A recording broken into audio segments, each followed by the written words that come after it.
not in Kansas anymore. You have my curiosity. Are you telling me you built a time machine? The Force will be with you. Assemble. Welcome back to Get Real, the podcast where we get real about all of our favourite pop culture movies and TV shows. With me today is my newer, better than the original co-host, Chris. Hi, this is new Chris, everybody, and welcome to episode 20. What did you do with the old Chris? Old Chris is dead. Oh. Kill the past. Oh. Kill the past. Kylo Ren came in, he killed the past, and this is new Chris.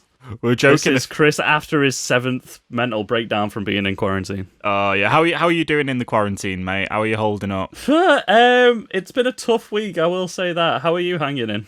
Yeah, you know what? It's been okay. It's been all right. It feels a bit weird. I feel like when everything goes back to normal, we're going to meet each other again in person and be like, I feel really weird speaking to you and seeing you rather than just seeing you either over a webcam or just hearing your voice over a phone call. It's very strange, isn't it? It's going to be weird getting within 6 foot of another person. Yeah, I was joking about this with my work lot and being like, when everything goes back to normal and, you know, I'm in a customer-facing job, so it's going to be like, you just don't know how to speak to people anymore. It's just going to be so weird. Still going to be washing all the surfaces down after those people have been in. Yeah, 2 meters apart. 2 meters apart. Yeah. Anyway, this has gone on for too long, so today our topic is given to us by the very renowned James Gunn after a lovely tweet he did about sequels that were better than the original films. So we're going to get onto that, but for the first time in about 3 weeks, we've actually got some news to talk about. There's quite a bit of news, including all the trailers that have come out as well. There's quite a bit to talk about, yeah. It's almost like everyone's just held back and then not put anything out there, and then one piece of news happened and then everyone was like, no, we want it, quick. Open the floodgates! Yeah. People are getting bored! Yeah. News is stale. There's no one said anything. Everyone's just going to talk about our thing. Films are dead! Make people remember films are a thing. Right, okay, do you want to hit us off with this first nugget of information? Yeah, okay. So the very first story we've got is about a reveal of set photos from, is it Dune or June? I normally say Sand Dune. Sand Dune. Sand Dune. So I would say Sand June. Dune. Sand Dune. Anyway. It's a DJ sound. See, DJ, June. See, I've always thought it was Dune because, June, there's a difference there. Dune is like sand dunes. It feels like it should be more Dune rather than June. Yeah. I think of the month. I think the month June. I think it's something weird when you try to pinpoint how you say a certain word. You can't say it the same way you would normally say it. I think it's like the lazy I way think of saying it. Yeah, sand dune. Sand dune. Sand dunes. I don't know. I think it all depends on your accent, really, as to how much of a D or a J it is. Yeah. Anyway, June is a film that is coming out from the director of Blade Runner 2049. Denis Villeneuve or something like that. I Denis wish I knew how to Villeneuve. pronounce it. Denis Villeneuve or something. Yeah, anyway, we've had some set reveal photos of costumes and all the actors. So we have the likes of Oscar Isaac, Josh Brolin, yeah, Timothy Chalamet, yeah, Zendaya, yeah, Dave Bautista. yeah. Oh, have we seen Dave Bautista? I don't know whether I've seen Dave Bautista. I think he was in the big group photo, that was in sort of like the meeting sort of thing. And Yeah. Rebecca Ferguson as well was the other one. Jason Momoa. Jason Momoa. And then we also had, you cannot forget, Javier Bardem. Javier Bardem, the biggest face in Hollywood. Yeah. He's got a big beard in this. Yeah, everyone's got big beards in this. Oscar Isaac's beard, wow. Oh, aye. Yeah. That very little much. side eye that he's giving in that photo as well. He's like, what the Yeah. fuck did you just say to me? The fuck you saying? So what's your thoughts on these photos, Chris, from Vanity Fair? I think the set design and the costume design looks really good. It does look almost Mad Maxy. Like, it felt very Mad Max when I first saw it. Mm-hmm. And also that, eagle logo just is screaming Halo to me. Yeah, I get the vibes. Especially with the armor, the shoulder plates and everything. Yeah, I definitely get Halo vibes from the officers' uniforms and stuff. Yeah. By the way, Dave Bautista is not in that photo. Is he not? Okay. No, so- He's in the film, though. Yeah, so we've not had a look at him yet, but I think it all looks really cool. I think the costumes look really cool. Yeah. Do you know anything about Dune or June? No, I was Dune about June? to just ask you the same thing because I have no idea what this is about. I just know it's like super anticipated. There was a film back in the 80s that's based off a novel or a series of novels that people love. I've never read them. I saw the film when I was way too young and it was just slow and boring and I couldn't understand it. Something about like intergalactic politics and farming spice, which is like a resource or something. Not like the drug from Star Wars. No, not like the drug. It's like an energy resource or something, and there's like weird teleportation stuffs and honor battles or something like that. I have no idea, but I'm excited for it because it's probably going to be a lot better than that old version. Yeah, I feel like because it's obviously, it's the director that it is and it's going to be that popular that I reckon they might almost like dumb the story down a little bit. I don't think Possibly. as a one-off film unless they're going to be looking at like making more of these. Oh, well, it's not a one-off film. It's a two-parter because it is that big that it's now 2 films. Okay, but that makes sense, though. That definitely makes sense. But, I mean, you're still talking maybe like 5 hours worth of content that you've got to try and put this story into. Yeah. They might, like, simplify the story a little bit. We're more at the age now where we would understand it a lot more. Like, obviously, we weren't around in the 80s, and then when I tried to watch it when I was younger, I just didn't understand it. I do get some proper, like, Halo/Game of Thrones vibes from it, though. I don't know why. Yeah, like it's going to be a really difficult press junket as well. Like everybody trying to say didn't even use name and trying to decide how they want to say Dune or June. That's going to be a joke. I mean, it's already a joke before all the press conferences, so it's already going to be. There's a photo of Rebecca Ferguson, and I get like some proper. Is it the Red Lady from Game of Thrones vibes from it? Yeah, and all Sith Lord vibes or whatever you look at. Yeah, that's it. But then there's another shot of her as well wearing sort of like the scavenger-esque uniform that you see Timothée Chalamet and Zendaya wearing as well. She's wearing the same thing with like the nose respirator thing. Yeah, that's pretty cool, isn't it? That's pretty cool. I feel like if I was wearing that, it'd be bothering me all the time. I'd be trying to pull it out. It's a strange But it's look. just going to be a whole load of deserts and big worms. I also get slightly like Oblivion vibes from this as well. The Tom Cruise film.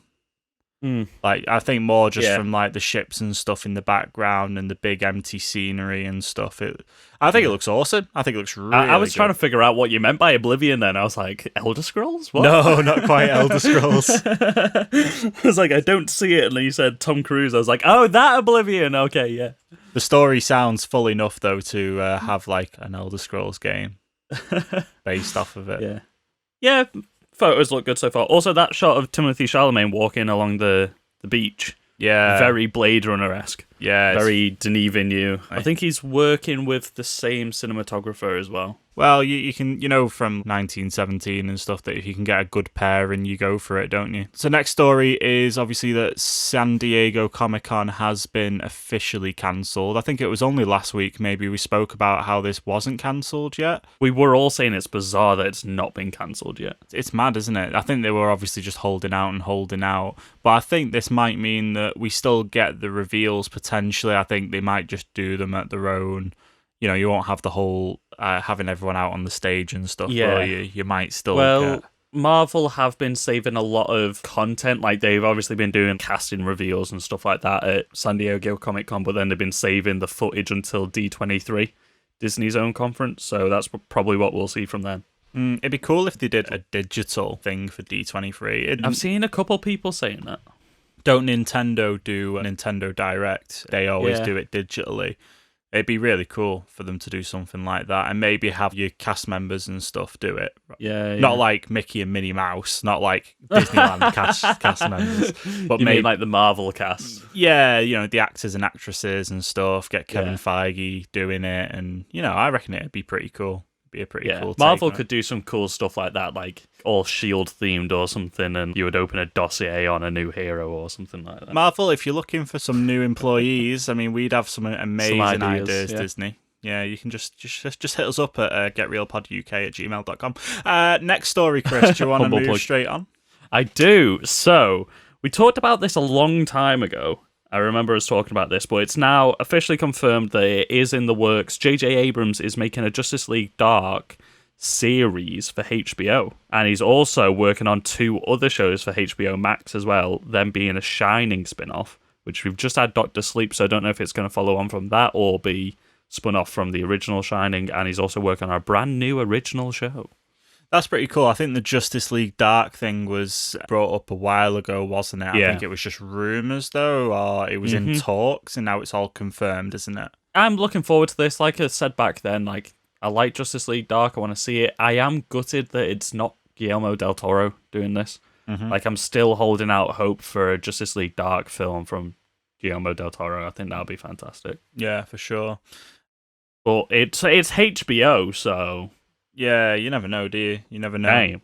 Yeah, big old Game of Thrones budgets. Yeah, that would be sick. Aye. Stellan Skarsgård joins the Cassian Andor series, or as they put it in the article, the Rogue One prequel series, which was just a really weird way of wording that. Yeah, dumb it down for the people at the back. Who was that? That was Collider, wasn't it? Yeah, it was. Yeah. Which is weird for the Collider audience. Like, if you're reading Collider, you tend to know like, Star Wars characters. Weird. Rogue One prequel. Maybe it's not going to be called Cassian Andor. Maybe they've got some secret scoop or something that Ooh, going to be possibly. called something else. But didn't they, in the article, they referred to it as the Cassian Andor series? Oh, no, or was it Untitled Cassian Andor series? Yeah, maybe. Yeah.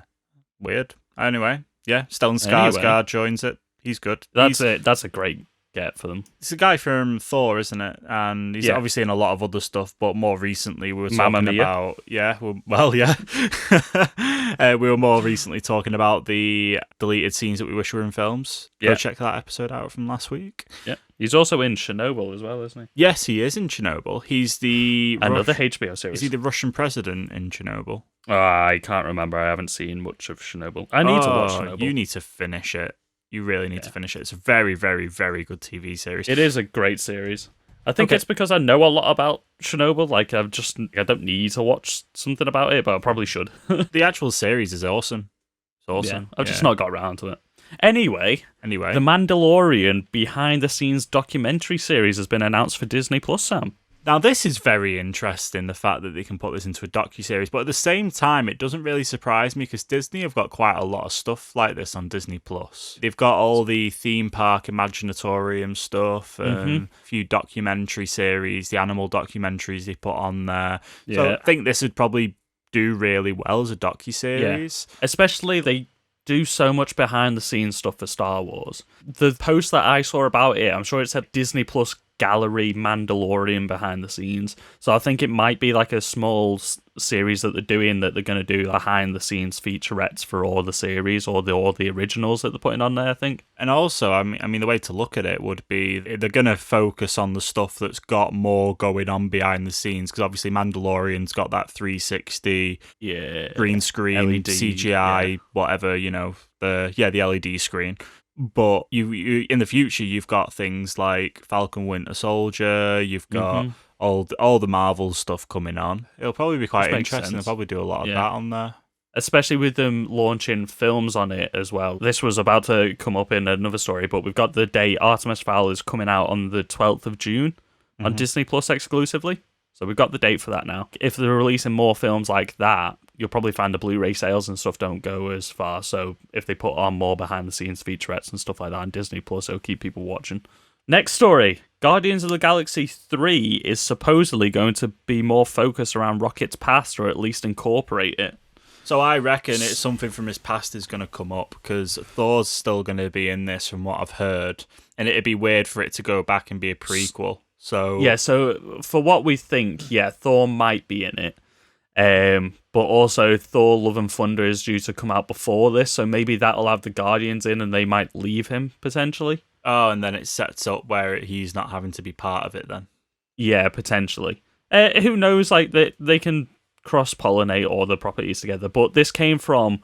they were doing a watch-along of Guardians of the Galaxy with James Gunn on Twitter. They were doing a quarantine watch party, and somebody asked him if Rocket's origin would be part of Volume 3. And his response was, I'll just say Rocket is a big part of what's happening in the future. There's a lot of stuff, like the scars on his back, which sets up what I've planned for Rocket all along. I had to paraphrase a little bit because it didn't make sense out of context because they were watching the film, they were noting what was going on the screen. But yeah, he's basically saying he's had plans from the beginning of Rocket's past coming up in Volume 3. Interesting. Which we have seen like throughout the films, getting more and more information about his past, like him being a genetic experiment. He was essentially made, and he's got all these cybernetic augments and stuff like that. He sees himself as a monster. He's never had a family or anything because he was made in a lab. And I reckon this might have something to do with the creation of Adam Warlock, maybe as well, because we've still got that loose thread for Volume 3. Oh, that'd be very cool. Yeah, because that sets up. Yeah. Very good. And then the last thing is Artemis Fowl is streaming on the 12th of June, or June 12th if you're American, that. Yeah. Exclusively on Disney+. So they're bringing that out, not doing it in the cinema, but obviously just making sure it gets out there. That's fine. That's enough of that. Chris, what is the next segment of the podcast? It's our world-famous film trailer segment we like to call Trailer Trash! Ding, ding, ding, ding, ding, ding. I don't know if we've still got the sound effects that we used to use, but I'm sure I can. If so, you just heard it. You didn't need my re-rendition. So the first one and the most anticipated trailer that we've had this week is Capone with Tom Hardy, written and directed by Josh Trank. Yeah, some would say he's back on Trank. So yeah, this is taking place in Al Capone's twilight years. He spent 10 years in prison, and he's apparently got dementia now, and the police are trying to find out what he's done with all the money that he's earned from, obviously, his criminal gangster enterprises. Yeah, it seems quite interesting, to be fair. Yeah, because there's a lot of bits where the police are saying, you've not got dementia, Capone, and stuff like that. It looks like it's going to be wicked. Looks really good. It's based on true events as well. Apparently, he's going to start having flashbacks to his darker deeds and feeling remorse in his later years and stuff. I like how Tom Hardy's like, in every role we kind of see him, he just goes full on, doesn't he? So he's all the facial makeup and stuff that they've put on him looks awesome. And I think it helps distinguish the different time periods as well. Like, you can tell when he's reminiscing on something or it's in the past, and then as he's gradually aging throughout the film as well. Yeah, looks wicked. Next one, we've had Defending Jacob. Yep. Did you watch the trailer for this? I've not, no, but I'm pretty certain Was this the first trailer that we've got for it? It's the only one that I've seen, anyway. It's a Apple Plus series starring Chris Evans, and it's got a small role from J.K. Simmons in there as well. And it also stars Jaden Martell from It. He was, I think, the main kid in It, whose brother obviously gets taken at the beginning of the film. I can't remember all the names of the kids in it. It's also got Pablo Schreiber in it from American Gods. Yeah. And I'm pretty certain he was also in Orange is the New... No? Was he in Orange is the New Black? Yeah, the tall ginger guy. He played one of the security guards in Orange is the New Black. Yeah, I thought he did. Basically, Chris Evans' child gets accused of murdering one of his classmates. And Chris Evans is a cop in this as well, so like they're on the case, and then they find out that his son's been arrested for the murder.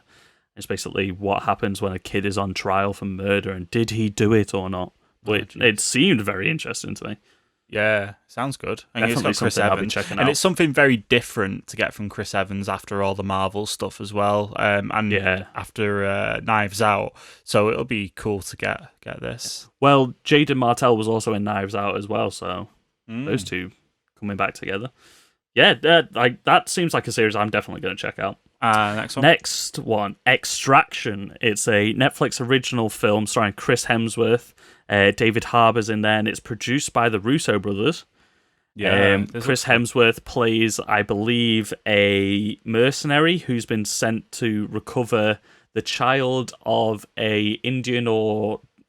there's a turf war going on between an Indian drug lord and a Dubai drug lord, is it? Yeah. Is it Mumbai? Something like that, yeah. But one of their children's been kidnapped anyway, and he's on an extraction mission trying to save him. But this seems like balls to the wall action throughout. Surprising for the Russo brothers. Yeah, definitely. And I think Chris Hemsworth does a really good role in this, because have you seen 12 Strong? I've seen bits of it. I haven't seen all of it. Yeah, he's pretty good in that. To be fair. Yeah. So he's trying to do more of these action man on a mission type films, I'm guessing. Yeah. But yeah, I thought it was going to say that it was like directed by the guys who did John Wick or something like that, because the action in this looks bonkers. So it's like Yeah. Marvel but darker, isn't it? It's like Marvel, but darker. Yeah, it's like if you can Marvel After Dark. Marvel After Dark. What happens when Thor loses his hammer and all he's got left is a gun? A gun in his wits. That's what he's got. Yeah, but that's coming out on Netflix soon. I forgot to write down the date, but yeah, everyone's got Netflix. Watch that when it comes out. Valley going through Girl quarantine. trailer for Valley Girl. Yeah, did you watch the trailer for this? I've not watched the trailer for this. Valley Girl is actually an 80s film starring Nick Cage.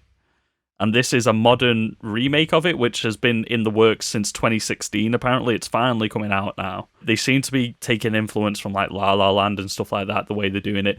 What struck me was the cast in it. They're obviously meant to be like high schoolers and stuff. A lot of the cast seem way too old to be playing this age. But then it's got some of the cast from like Riverdale in there as well, which can play people that age because they already do. So it just seemed really bizarre to me. And then it seemed okay. And then I found out that Logan Paul is in this, and I was like, this film is a fever dream nightmare. Nicolas Cage was so young in the original version of this film. Yeah, have you seen it? Yeah. I've just seen Like- it, yeah. Like, Wow. I just watched the trailer and I was like, why does this seem familiar in some way? And then, like, I Googled it, 1983, Nicolas Cage was in it. I was like, what? But yeah, Jeez. that's Valley Girl. Tammy's Always Dying? Okay, so this is like a little indie darling film festival type film. A down on a luck, depressed, like alcoholic woman finds out that she's got 6 to 10 months left to live. Played by Felicity Huffman, who was in Desperate Housewives, Frasier, loads of shows in like the early 2000s and stuff like that. She's a great actress. Yeah, it seems like a little like bonding mother-daughter, obviously road to recovery type film. It seems to be great, but what struck me by this, again, there's always like something weirdly interesting in all these trailers that I found. It's directed by Amy Jo Johnson. Do you know who that is? I recognise the name. She's the original Pink Ranger from Power Rangers. Really? Oh, Yeah. yeah. No way. Like that really struck me. I was like, wait, what? As soon as I saw her name come up, I was like, hold on a minute, is she directing now? I think she's done a little bit here and there with like TV shows and stuff, but like this is like a main like directorial debut that seems to be going anywhere. So He's bringing it that's back. to her. I mean, He's bringing it back to the nerdiness. He's doing it. it is. He's It doing is. it. But like I saw this trailer, I was like, I'll check this film out. It's like one of those little, like I said, film festival indie darlings that's probably going to do like well, but on the low type thing, you know, sort of like Florida Projects or something with Willem Dafoe. Yeah. That came out last year. It felt sort of like that sort of film to me. So next one, Saved by the Bell is getting a reboot, and I hate it. No, we don't need it. We don't No, really don't it was need awful. It was awful. I watched the trailer. They're trying to bring some of the characters back as well, and it's just god awful. Why did it need to happen? Why can't they just let things live? Or let things die. Well, let things die is what I mean. Yeah, like just let things live in the past. Like, Yeah. Now I'm going to talk about this next one. Dummy. oh, have you seen the trailer for I've this? just seen it, and we're gonna this. I don't think this is gonna deserve the time of day, Chris. If I'm gonna be quite honest with you, what is this trailer? You want to talk about fever dreams? You want to talk about nightmare fuel? You want to talk about what is Anna Kendrick doing with her career right now? This is a reboot, isn't it? Or it's a follow up from the 2002 with Adrian Brody in it, isn't it? Is it? It is. There was an original film called Dummy Is it? with Adrian Brody, where Adrian Brody has the dummy, but it's like but it's not. It's very similar. That I think it's like a reboot or a remake of that because it's kind of the same thing. But he's got like one of those dummies where you put the hand in. But I don't know what you'd call that. What is it called? What's it called? I can't think of it. Ventriloquist. Ventriloquist Yeah, dummy. it's like a ventriloquist. But on this, it's a little bit different. It's like it's an actual. This seems completely different. Are these anyway related? I don't know. It just came up. I don't know whether they are related, but it seems very similar. It's just like a more modern take on it, maybe. It looks like she's talking to a sim. To a sim. It does. It looks like Sims 3. Right, we need to explain this to people because we're not explaining it at all. So there's a trailer come out for, is it a film? Is it a show called Dummy? It's a film. It's a film, okay, starring Anna Kendrick, where she finds out that her boyfriend has got a sex doll, but then the sex doll to Anna Kendrick is alive and it's a feminist and they're going round, I don't know. So then she goes see a therapist. Like, I feel like everyone that watches this is probably going to need a feminist. Like, they're on a feminist road trip. It's Anna Kendrick and her boyfriend's sex doll. What? This is terrible. What? There's no amount of Money in the world that no, would I'm not make even me watch gonna. this. No, I'm not finishing the sentence. It's just no. There's nothing's gonna make me want to watch this. Anyway, something that sounds like Dummy as well. I actually saw a trailer for a film called Yummy, which is a weird European zombie film set in a plastic surgery hospital, which looked equally bizarre. Right, that's the end of trailer trash. That's done. Right. So trying to swiftly finish that up, leaving trailer trash on this absolute trash film. We started it with Capone and ended it with Dummy. Yeah, it was only going to go downhill after Capone. It's Tom Hardy at the end of the day. So we're going to talk about sequels that are better than original films for the rest of the episode. I saw a tweet from James Gunn, and he said sequels, but he's prefaced this saying second movie only that are better than the originals. So what we're going to do is we're going to talk about the films that he's put on here, and then we're going to put some of our own towards it as well, but we've not just kept to second films in a franchise. Oh, have we not? Because that was I've got some here that are like later on down the line. I've just gone for any sort of sequel in a franchise that was better than the original. Yeah, so we got James Gunn's list that we're going to go through, and then we've got our added extras. Okay. Which are things that I've put on there. Okay. We're not going to go through all of James Gunn's films because some of them we've just not seen, so we can't comment on them. Yeah, we'll tell you what he said, and whichever ones we want to discuss, we'll discuss. Yeah, we'll alternate with them. So you go first, Chris. Toy Story 2. I think this is a great choice. Like, I've always preferred Toy Story 2 to Toy Story 1. Toy Story 1 was the one that started, obviously, the hype behind Pixar and everything, but Toy Story 2 was where we really got to the nitty-gritty behind the characters. You introduce new characters like Jessie and everything like that.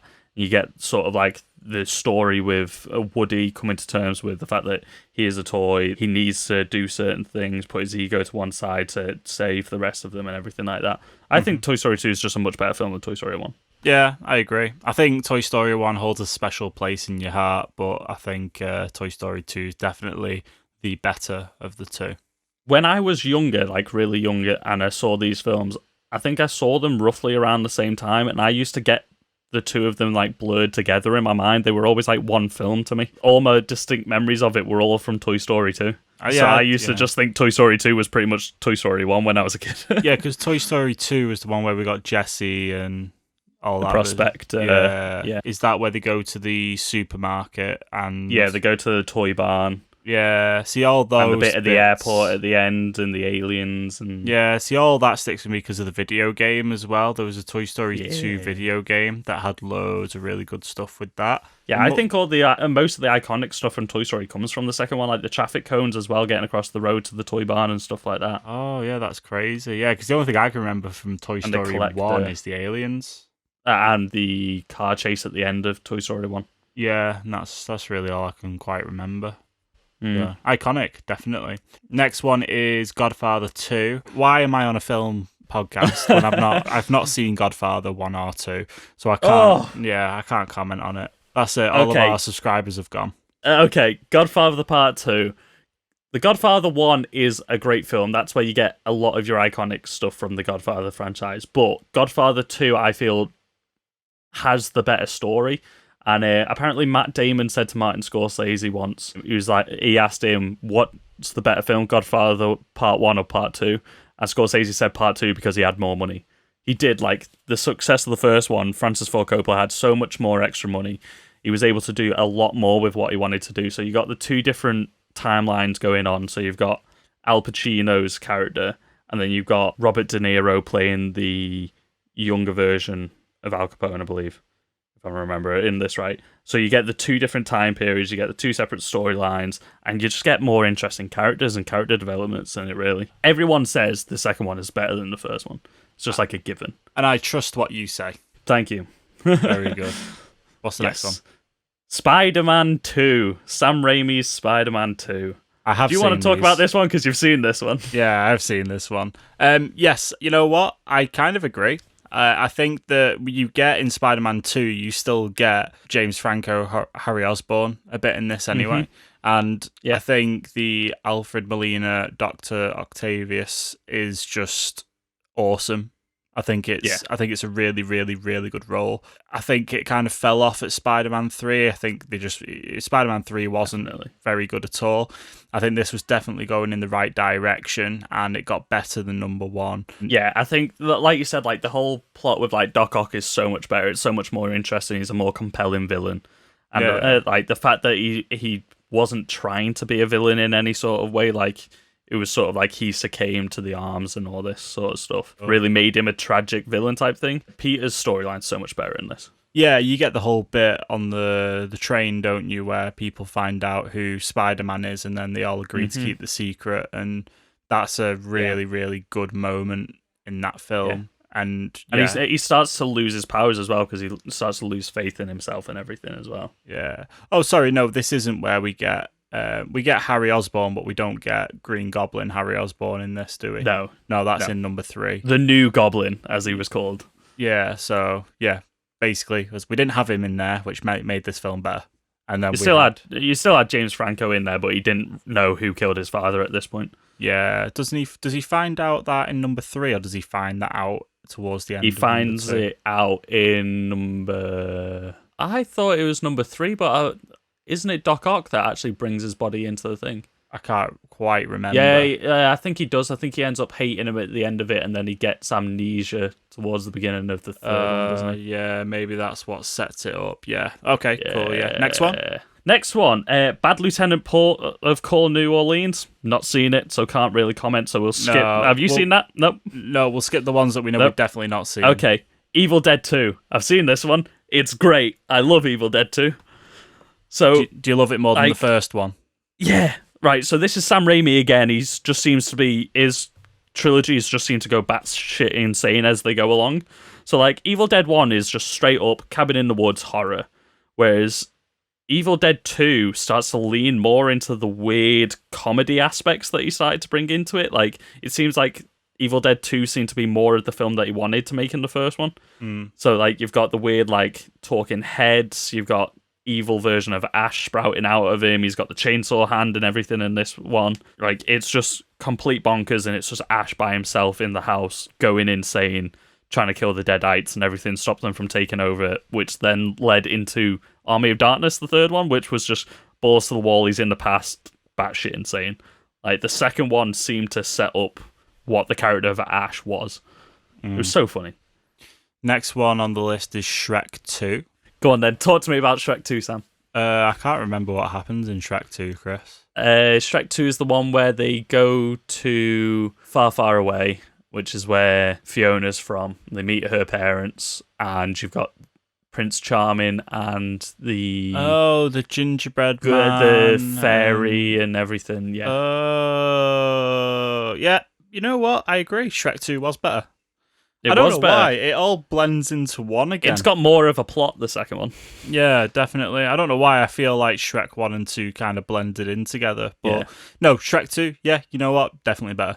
It's got all the musical beats that everyone loves as well. And Shrek lives a special place in everybody's hearts in terms of a really creepy meme. So, there we are. Shrek is infamous, and I don't think he would have been without Shrek 2. No, definitely not. Next one? The Dark Knight.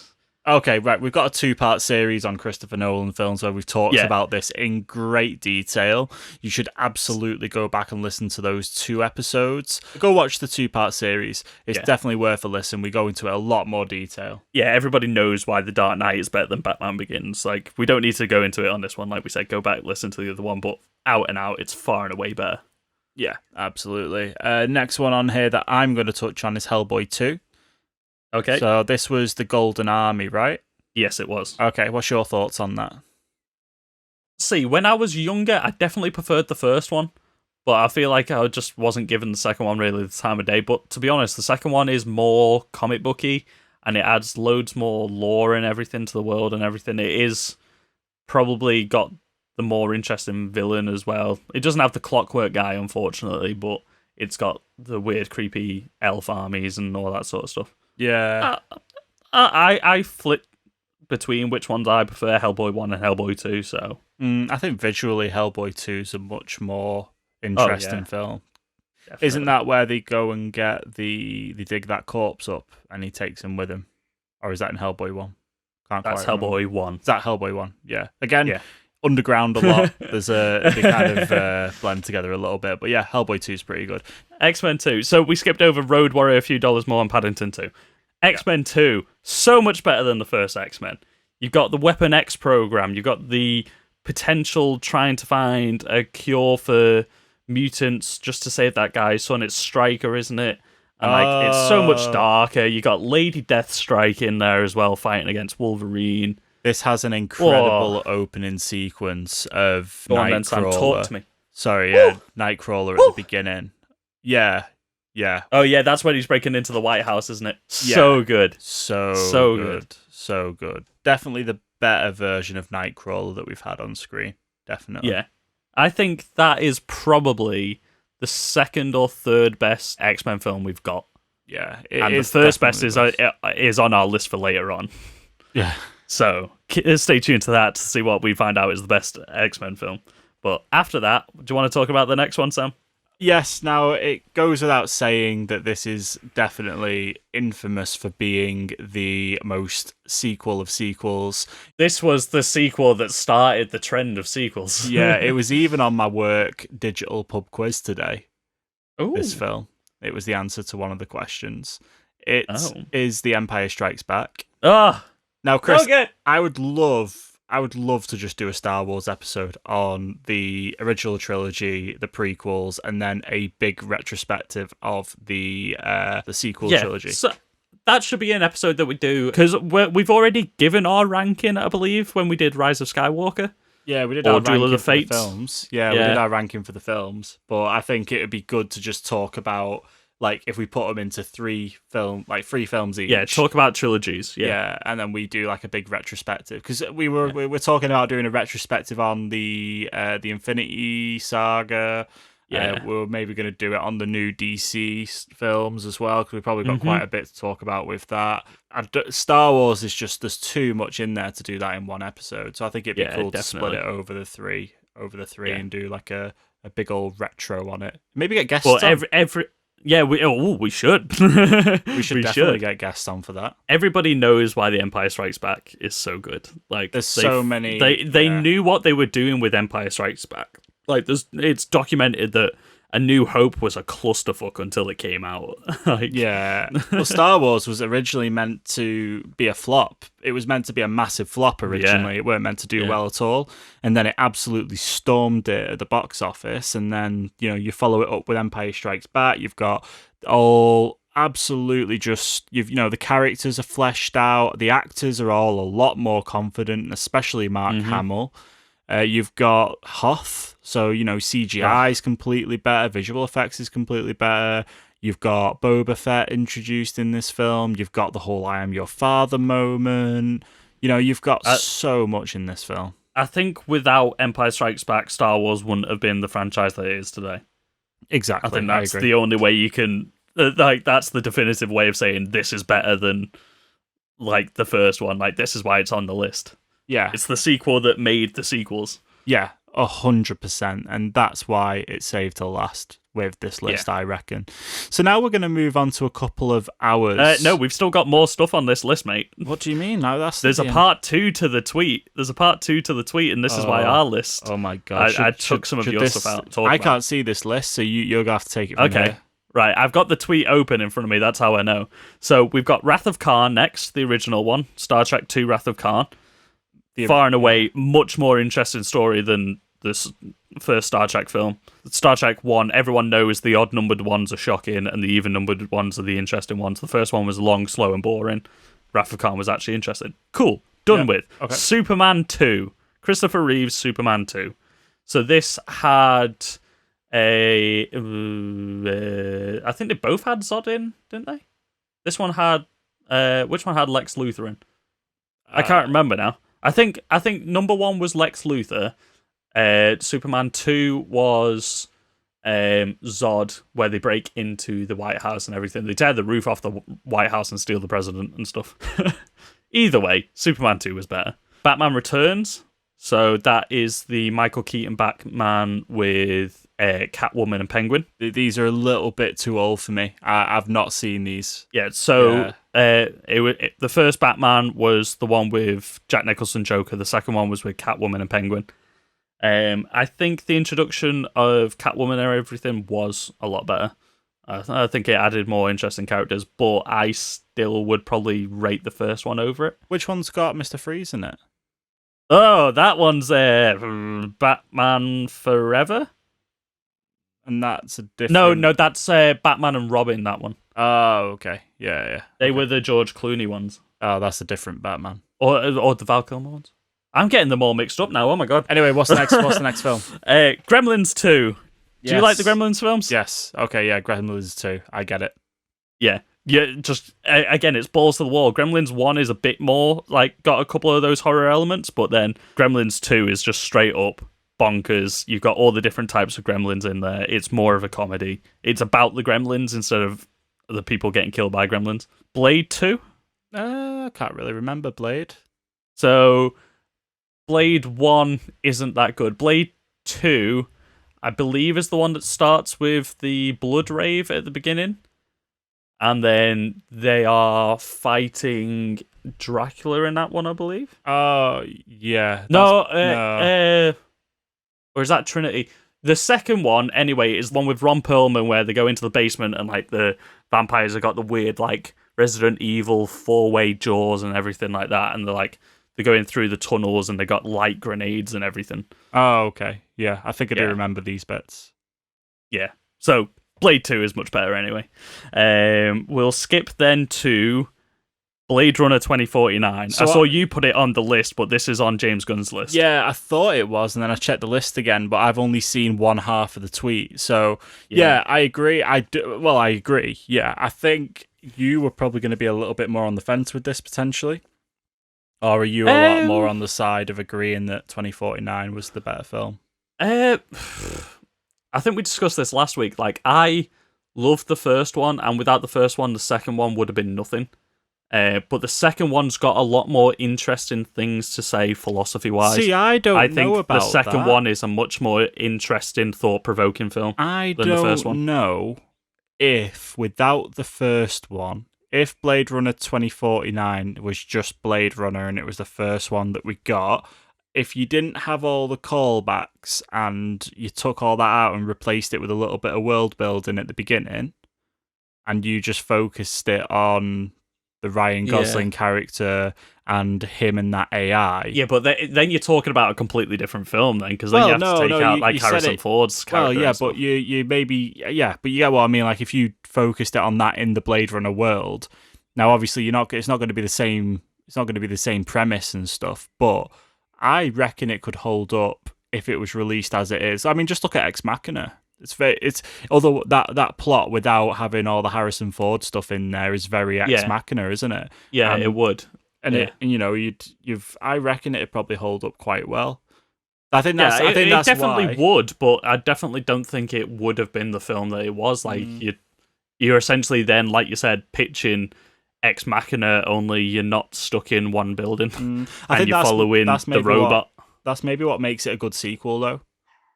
Yeah. I think it probably wouldn't have been anywhere as near as good if it just focused on what's his name? Which character? Harrison Ford's character. Deckard. That's it. Yeah, I don't think it would have been anywhere near as an interesting sequel if it just focused on Deckard. Yeah, like that's what I'm saying. Like the second one, 2049, has a lot more interesting, thought-provoking themes going on under the surface of it. Like the first one is all about sort of like what does it mean to be human? Like if you've got memories and emotions, are you human? Whereas the second one is I've always been told I'm not this thing, but now I'm starting to believe I am this thing, and the lie of the self, and again, what is humanity versus am I being lied to by myself and by other people and everything. Like I think the second one's much more interesting. I would definitely say it. I think they're on level pegging for me as to which one's better. Okay, so you're sitting. I think because the first one like hit like the world in such a way, like Blade Runner is Blade Runner, and we got Blade Runner 2049 because Blade Runner was so good. Yeah. Like, but then Blade Runner 2049, as a mature audience member, has got a lot more themes to dive into. So I think that's more interesting. Yeah. So, I love 2049. You know I love 2049. I know. You probably sit more on the fence. I probably sit more on the side of 2049 is definitely the better sequel. So that was actually the one that got the headlines going. With headlines were running with James Gunn thinks 2049 is better than Blade Runner. Yeah, and I agree with that. That's the whole reason we got this episode. So is that the last one on James Gunn's list? No. So we got Final Destination 2. We'll skip over that. Yeah. But there's an interesting couple things on here. So he's got Captain America: Winter Soldier. I agree. Which I was going to put on the list. Much better. The first one is a bit clunky. It is an origin story, but you've got great themes in there with him and Peggy and stuff. But the second one is a Cold War thriller disguised as a superhero film. Yeah. And you've got the return of Bucky. You've got much better, much more impactful action sequences and everything. And Winter Soldier essentially set up the way that the MCU was going to go forward from there. Yeah, it's solid. It's solid. So good. I was going to put that on the list, but James Gunn's already done it for me. And as he works in the Marvel Cinematic Universe, I'm going to take his word for it. He said there's an argument that aliens could be on here, but to him, Alien and Aliens are equal. I read a Empire article today that put Aliens top sequel. That was like top of their list. Yeah. Which was interesting. See, they're two completely different films. That's it, yeah. Like Alien is a horror, yeah. Aliens is an action film. Exactly right, yeah. Because Aliens is the crew, isn't it? That's like the squad, where Alien is Ripley. Colonial Marines, sorry. Yeah, and Alien is Ripley trying to get away from Alien. You know, they are two different films. Now, I think maybe because you've got more of a squad and it's more action rather than horror, maybe if that's what you'd prefer, then yes, Aliens is the better film. But you're right, I'd say that they are completely equal. I would say equal, yeah, because Alien is Halloween in space, and Aliens set the precedent for sci-fi, macho, squad-based fight aliens type thing. Yeah, I agree. So yeah, on the fence. And then the last one on his list then, Terminator 2. Terminator 2 is so much better than the first one. Yeah, I think there's would you say it's got more iconic moments than Terminator 1? I don't think more iconic moments necessarily, but I think you've got the better characterization of all the characters. It's the more definitive version. You got Sarah Connor now being a badass. She breaks out of the mental asylum and everything.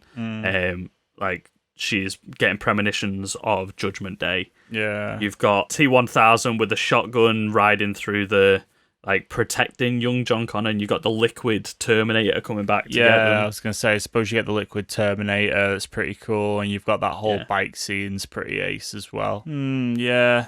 I would say T2's are better. T2's got the thumbs up at the end, doesn't it? Yeah. Yeah. As he goes into the lava at the end, yeah. Yeah, maybe. Yeah? Yeah, I agree. Sam seems on the fence about that one. No, I do agree. Yeah, absolutely. Just had to think about it. I've just seen a really weird deep fake of Sylvester Stallone instead of Arnold Schwarzenegger. Well, those two were constantly battling for roles at that time. Like, I think Sylvester Stallone was the one going to take it originally. Real weird. And then I'm trying to think which way round it was. I think Arnie said he was going to go for another film. So Sylvester Stallone tried to get that one to get both roles, and then Arnie slipped into the Terminator, I think it was. Yeah, I think he definitely was the right choice for the Terminator Yeah, when I see definitely. this deep fake. Yeah, it's a bit jarring, almost. Yeah, Arnie's the one. So that's James Gunn's list, isn't it? Yeah. So this is essentially my list going forward from here, but I want to know what your opinion is, because you haven't added any to this list. No, I'd added Blade Runner 2049, but I also saw your list and thought, well, we can talk about these. Most of these aren't the second in the franchise. A couple of them are. These are just sequels in general. Yeah, because I thought, I think he covered all the best second ones in the franchise, except for two of them to me. And he obviously clearly knows more about films than us. Yeah, you've seen The Godfather Part 2. He also produces and directs films, Chris. So, the first one I put on here was Mission Impossible Fallout. Yeah, you know what? I watched this recently, Yeah. and I'd say it was really enjoyable. I think I would say the 3 newest Mission Impossible films are better than the original 3 Mission Impossible films. Yeah, so you've got Rogue Nation, Ghost Protocol, and Fallout. That's it, isn't it? Yeah. Yeah, you know what? The last old Mission Impossible I remember watching, I think, was Mission Impossible 3, I think. But yeah, I watched Fallout. Now, my only problem is I'd watched Fallout without watching Rogue Nation and Ghost Protocol. So, Okay, bit of- that's your problem. that was my fault. But Yeah. I still really enjoyed Fallout, and I still kind of got what was going on. And it was only Yeah. because I couldn't find bloody Rogue Nation or Ghost Protocol on any bloody streaming services anywhere. So, and I Yeah, really they wanted keep to coming watch and Fallout. going from Netflix. And yeah, Henry Cavill's awesome in it. I think He reloads his arms. he does certainly reload his arms. He reloads his arms. Yeah, he's wicked in that, and it's cool because he is the villain, but it's kind of quite interesting how they play him in it. So yeah, I'd say I agree with that. I agree. I with think that it's one. definitely the best Mission Impossible film that we've got. Yeah, Like, it's Chris McQuarrie that always teams up with Tom Cruise for these films. So, like, he's been escalating the story since, like, Ghost Protocol and stuff like that. And they've been building and building, like, the complexity of the narrative, the epic stunts and everything. And I feel like Rogue Nation and Ghost Protocol, while they are great films, they were mostly based around the big Tom Cruise stunt, which you can still say Fallout is, because you've got him doing flips in helicopters and stuff, which he was flying himself. yeah. Let's not forget that. And also, he did a halo jump, and high altitude, low opening. I and believe let's that not stands forget, out of all these stunts that he did, one where he was jumping from one building to another is where he actually broke his for. ankle. He snapped his leg. snaps Yeah. his leg. Yeah, Yeah. ouch. And that shot is still in the film. You can see Yeah. his leg bending up. I remember watching it and I was like, that's the scene. And then I went back and watched it again and I was like, yeah, that's hardcore. And you're like, "Ugh." that's hardcore. You see his Yeah, face. like- You can see his face change. Like, it's really, like, genuine that he's, like, really hurt himself. But yeah, I agree with this. I think it's good. And it's not often you get this many films in a row of sequel after sequel after sequel and they get better. So, yeah, definitely. Mission Impossible Fallout's a good choice, yeah. So, what's the next one Definitely. on your list? Next one, Logan. Now, this is a The best controversial X-Men film. Yeah, this is a controversial choice, this, Chris, because Is I would almost say that yes, it's a sequel, but I'd almost say no, it's not a sequel. It's got the same characters reprising the same roles. It It's- does. It's got hints to the other films, except for Days of Future Past. Yeah, but it's Because the X-Men logic is that you ignore everything except for the film that's just happened. yeah, true. Like, Logan is far and away the best X-Men film we've got. And because it's got the same characters doing the same things and it calls back all the other films in some way or another, I still count it as a sequel. Yeah, it's It's probably a the best sequel X-Men at film. least to Wolverine Origins and The Wolverine. It's a sequel to those two at least. Yeah. Oh, okay. Yeah, it's more of a sequel to the Wolverine films. Yeah, definitely. I agree with that. Maybe not directly to the X-Men films, though. Okay. But you agree it's definitely better than the rest. Oh, The yeah. characterization of Logan, like, it's harrowing. Like, seeing these characters that we've grown up watching. Like, the first one came out when we were 5 years old, and I saw that. Like, I saw X-Men when I was a kid. I loved these characters growing up. Yeah, even the bad ones, I was still like, oh, I'm gonna watch X-Men: The Last Stand just for that fight at the end. These characters, watching them age as they would, it sort of broke the superhero cliches. Yeah, it did. You get me? Yeah. Like, superheroes don't grow up in comic books; they just stay the same age, and like you see them get old and hurting, and he's given up completely. Like, it's just such a good, interesting narrative, which is then based around superheroes. I know it's hard to predict because obviously we don't know anything about what's going to happen in the MCU going forward, really, until we see the Eternals and stuff. But do you reckon this could be the best X-Men film we get until a new X-Men? Yeah, I would probably still say this is probably going to be better than the first MCU X-Men film that we're going to get. Yeah, just basing That's it a off. bold prediction. Yeah, basing it off how good Logan is. Like, your expectation is super high. Yeah, I think Logan is just going to stand apart from the rest of the X-Men films for the rest of the time. Even if we get better group X-Men films, people are still going to go back to Logan because it's so different. It's not a superhero film, it's a Western, which is why they keep referencing Westerns in it. And we saw this, what was it, like a day early or something in the cinema? By we got some, like a preview screening, yeah, by didn't some we? absolute miracle. When we were sat there in the cinema, it was like, the film's not even meant to be out yet. We were like, Yeah, what? Yeah, it was like one of those advanced screenings that they never do anymore. We just found out about it randomly and we're like, right, we've got to go see this. And it was just us and a bunch of like other like guys and girls, mostly guys. And I think the entire screen was near enough in tears at the end of the film. Yeah, it was a bit of a old heartbreaker. It's the bit where she turns it from a crucifix into an X. And I was like, ah! The death of the X-Men. It's the last X-Men film. It's like he's the iconic X-Man. Oh, God. Oh. All too much. Oh, so good. Okay, carry on. Mad Max Fury Road. Okay, I didn't know whether you were going to do Mad Max, like, number 2 or Mad Max Fury Road. No, that was the Road Warrior. That was on James Gunn's list. But Fury Road, for me, is the best Mad Max film. 100%. It's wicked. Do you want to talk about Fury Road for a bit? Yeah, it's wicked. Visually stunning. Story-wise, it's good. Yeah, Fury Road is such a good film. I can't really point any flaws with it at all.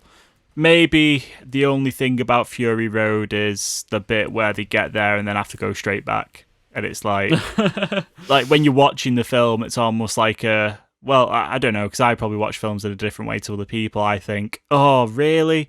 Now we're going to have to rewind and see the whole thing back. But although there is that to it, the film itself is amazing. And it's just as stunning for the second half as what it is the first half. So Yeah, I think that was part of the charm for me. It was just there like, oh, shit. Like, it's Book of Eli type thing or like Kung Fu Panda or something like that, where like the thing that they've been searching for all this time is like empty and is, oh, shit, the fact is back at the beginning, or it's what's inside you all along type thing. Like, it's part of the charm. Like, you realize it's just there, like, fuck, we got to go all the way back, and then it becomes literally a race. Then it turns from a chase to a race. Isn't this meant to be getting a sequel? Yes. Oh, that's going to be awesome. That's going to be awesome. I wonder if we'll get Mad Max doing more Mad Max stuff instead of just being no, we'll probably chained to get the more front Furiosa doing more Furiosa instead stuff. of just being chained to the front of a truck and then just being. Yeah, okay, right, let's move on. Anyway, next one you've put on here is The Two Towers. It's controversial.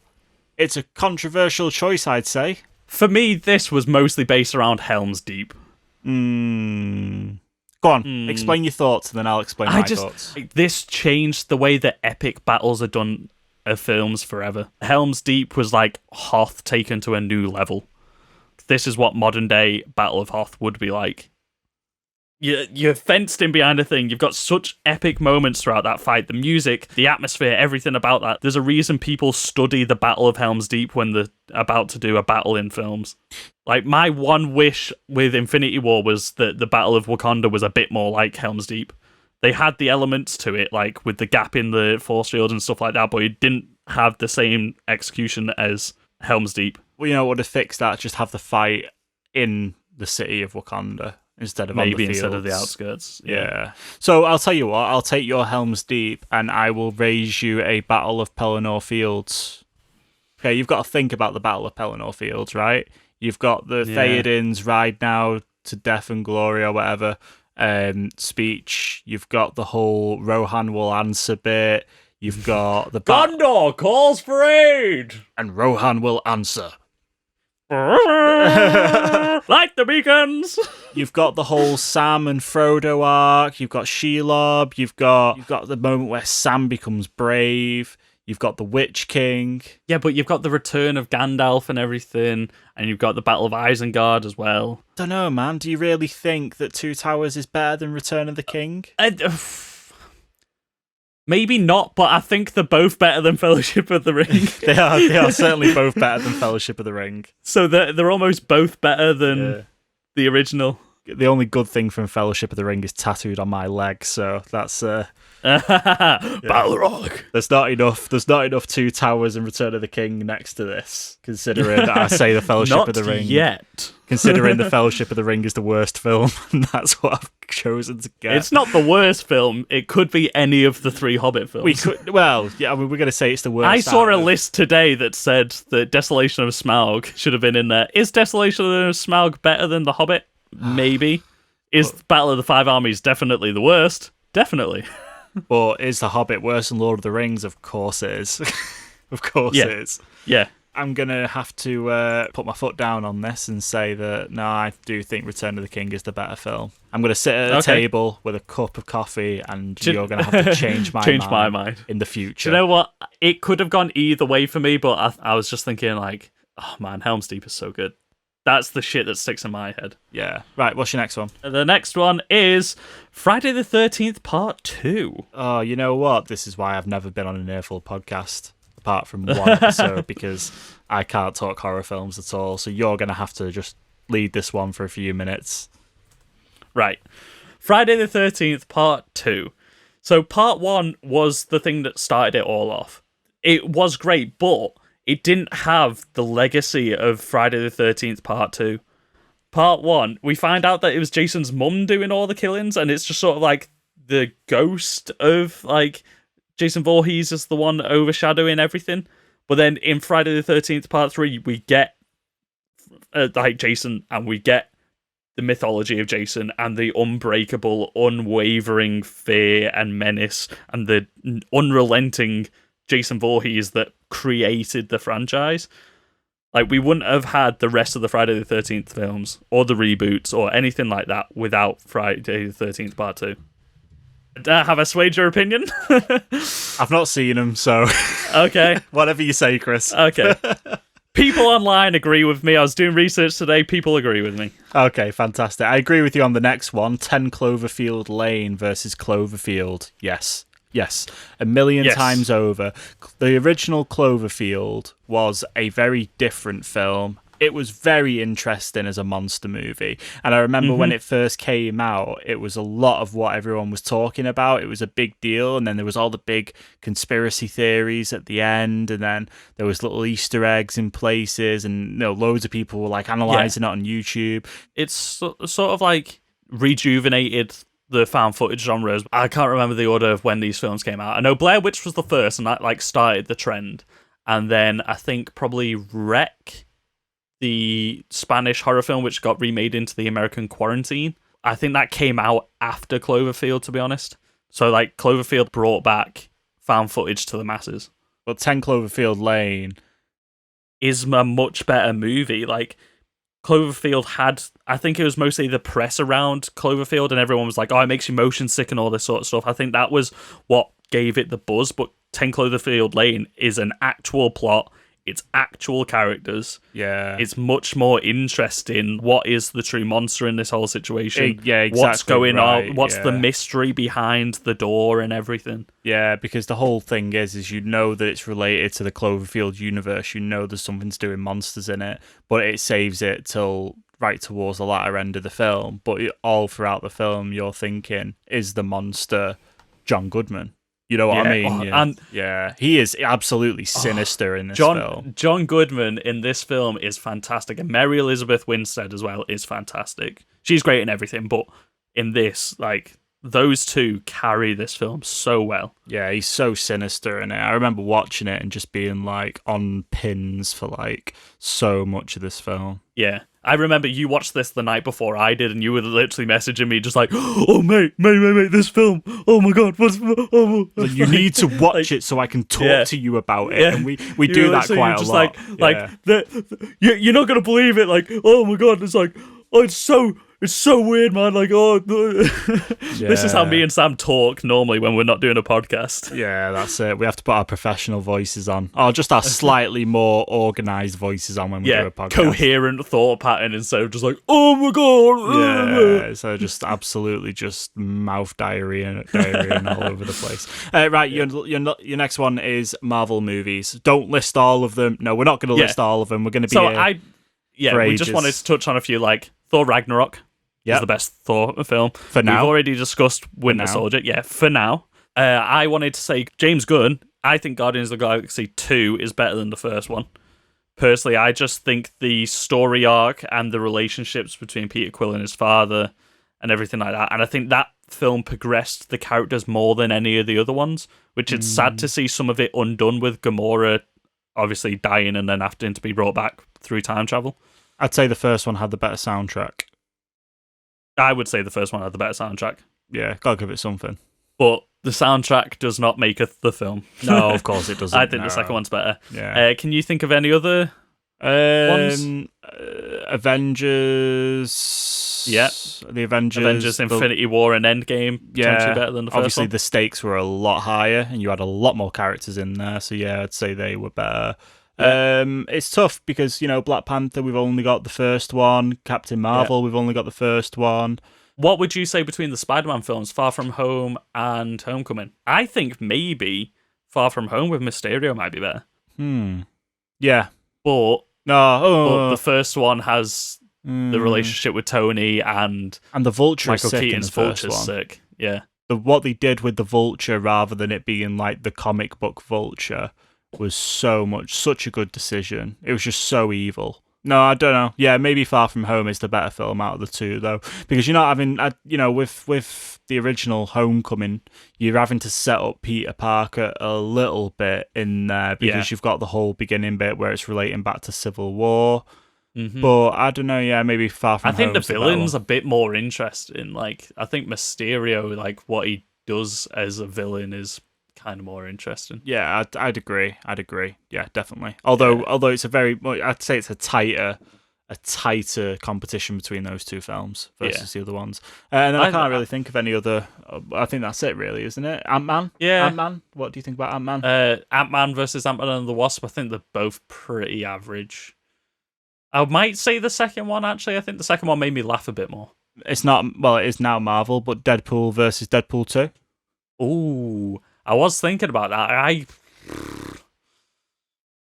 kind of prefer the story in the second one, but the jokes in the first one. Because some of the jokes get redone in the second one. I'm not sure. I'd say Deadpool 2. Okay. We get a proper Juggernaut, and you also get Cable. I'm the Juggernaut, bitch. Yeah, you get Josh Brolin as Cable, and I think that's a real big winner. Yeah. And I think the jokes go like that little bit too far in Deadpool 2, which is like very Deadpool. Okay. You know what I mean? Like Okay. it really pushes like that whole bit where he dies and that, and then it just goes on and on and on and on. Yeah. It's such a Deadpool thing where Yeah. I think Deadpool 1's very good, but I think they were still playing it safe to a point. You know what I mean? Yeah. So, and also my last one is Man of Steel versus Batman versus Superman. Ooh. You think Batman versus Superman is better than Man of Steel? It's a tough one. I don't know. I couldn't make a call on those right now. Well, we know it's definitely not Justice League. That should be something for the listeners. Tweet at us at GetRealPod. Tweet at us. Let us know which one you think's better out of Man of Steel or Batman versus Superman. I have a feeling it's going to be very lopsided. Okay. In fact, I've got one more for you that you might know the Okay. answer to. Creed versus Creed 2. I haven't seen Creed 2 yet. Oh, no! But do you know what? I would say Creed is better than most of the Rocky films. I don't know if it's better than all of them, but I do love Creed. Creed is a fantastic film. Creed 1 and Creed 2. Both very, very, very good films. I'd only watched them recently, and it was just before Creed 2 came out on digital, and I was I need to see it. so surprised by the Creed films. Very good. Very, very good. Yeah. I was surprised by how good they were. I just wasn't expecting it to be that good, but whew. Anyway, so I wanted to run through a couple last things to finish this topic off. When I Googled this, Google came up with like a list of films that Google had generated as best sequels. All the ones that we've covered today are on there.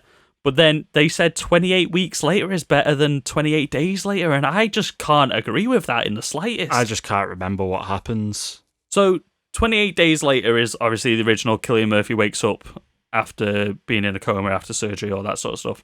And he goes, finds the soldiers and everything like that, and it's a lot more claustrophobic, small, gritty, indie zombie film, whereas 28 Weeks Later is much more big budget. You've got Jeremy Renner trying to take the guy that basically created the infection and everything, the guy with a wife, he's taking his kids because one of them is immune to the virus. I believe she's played by Imogen Poots in that as well. And he's trying to get them out of London.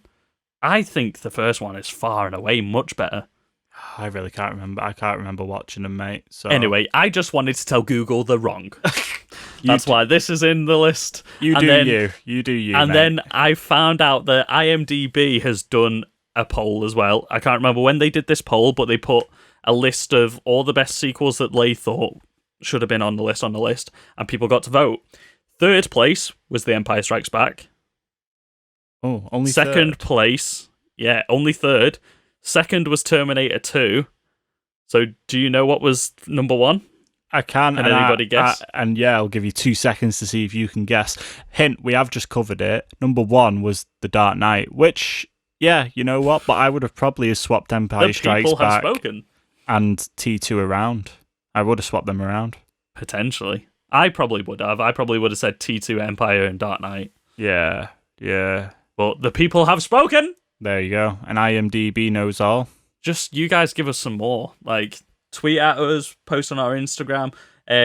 I put it out on our Instagram. I'm going to see if there's any more results. I saw somebody said Back to the Future 2. Mm-hmm. That was Adam Briff. Oh, yeah. Our good Um, friend Adam Briffer. Adam Briff. Okay, so we have got some answers. Back to the Future Part 2, he says, I love the Back to the Future films, but Back to the Future Part 1 is a perfect screenplay, and it is taught in film school as the perfect screenplay, so I can't agree with that in the slightest. And I just want to tries to do too much in the second one. I just want to butt in really quick. Thank you for getting back to us on that poll as well. Yeah. Cheers for leaving Definitely. comments and stuff. Okay, so we got Castro Escobar has put Batman Returns, Empire Strikes Back, Aliens, Spider-Man 2, Dark Knight, Winter Soldier, and Ragnarok. Yes, absolutely So correct. we've covered all of them. And Josh Krieg has said Anchorman 2. Oh, you know what? I agree with him. And I don't know, I think Yeah, I agree with him. I think Anchorman I think 2 I is prefer better. the old. I think I prefer the original one. No, you've got the road 'Cause- trip where they get the gang. No. I feel like most of Anchorman 2 though is just callbacks to the first one. Yeah, but it's got that. It's got that Like scene. I think the best scene is all the news teams fighting, Yeah. but that's just a rehash of the first one. Anyway, let us know what you think. Comment on this post. Obviously, we put out an Instagram post every time we put out a podcast, so go to our podcast at GetRealPod and comment on the post on Monday morning about this. What is your favourite sequel?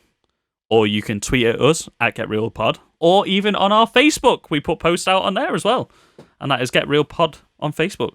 Sam, what's our email address? If people want to email us what they think our favourite. If you're old school and like to write electronic mails and send them out in your electronic postbox, it is getrealpoduk@gmail.com. And you want to make sure you share this podcast with all your friends, family, pets, anyone. That would be fantastic. We are on Apple Podcasts, Spotify, Stitcher, Google Podcasts, even on your Amazon Alexa. Go ahead, give us a share, give us a liking, give us a review, give us a comment on YouTube because we are also there as well. We are there as well. We are. Chris is very proud of that because Chris looks I after am. the YouTube, don't you, Chris? I do. Does a very good job. And just retweet us or something like that. Anything you can do to help us grow if you like this podcast. We much appreciate it. We hope more people will listen to us soon. I think this has been a good episode. It has. It's definitely been an in-depth episode. Thank you very much for listening, taking the time to spend your lockdown hours listening to this, and we will catch you next week. Next Monday, 7 a.m. Thank you and good night. Bye. Or good morning, Oh, whenever you're listening to this. The longest ending ever. We're still Bye. here. Some would say this episode was our best sequel. Others would not say that.